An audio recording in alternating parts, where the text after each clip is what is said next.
ரொம்பவே ஈஸியாக சிக்கன் சமோசா செய்கிறதுக்கு பேனில் 2 டேபிள் ஸ்பூன் அளவுக்கு எண்ணெய் சேர்த்துக்கோங்க. 1 கப் அளவுக்கு துருவன முட்டைக்கோஸ், 1 கப் அளவுக்கு மெலிசா சீவின வெங்காயம் சேர்த்துட்டு இதை வந்து நல்லா மிக்ஸ் பண்ணி விட்டுக்கோங்க. இப்போ இதுக்கு தேவையான அளவுக்கு உப்பு சேர்த்துட்டு 1 டீஸ்பூன் அளவுக்கு மிளகாய்த்தூள், 1/2 டீஸ்பூன் அளவுக்கு மஞ்சள் தூள், 1 டீஸ்பூன் அளவுக்கு கரம் மசாலா சேர்த்துட்டு இதை வந்து நல்லா மிக்ஸ் பண்ணி விட்டுக்கோங்க. இது ரொம்ப நேரம் வதக்கணும்னு அவசியம் இல்லை, ஒரு 2 நிமிஷம் வதக்கினா போதும்.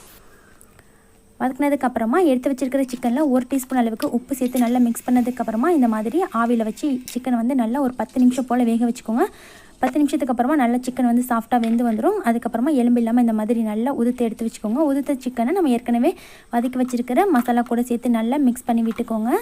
அவ்வளோதான், நம்ம சிக்கன் சமோசாவுக்கு தேவையான ஸ்டஃபிங் ரெடி ஆயிடுச்சு. அதுக்கப்புறமா நம்ம வாங்கி வச்சுருக்கிற சிக்கன் சமோசா செய்கிறதுக்கு தேவையான இந்த சமோசா ஷீட்டை எடுத்து உள்ளார வந்து ஸ்டஃபிங்கை ஃபில் பண்ணதுக்கப்புறமா எண்ணெய் சூடு பண்ணி நல்லா கோல்டன் கலராக வர வரைக்கும் பொரிச்சு எடுத்திங்கன்னா சுட சுட சுவையான சிக்கன் சமோசா ரெடி. கண்டிப்பாக ட்ரை பண்ணி பாருங்கள்.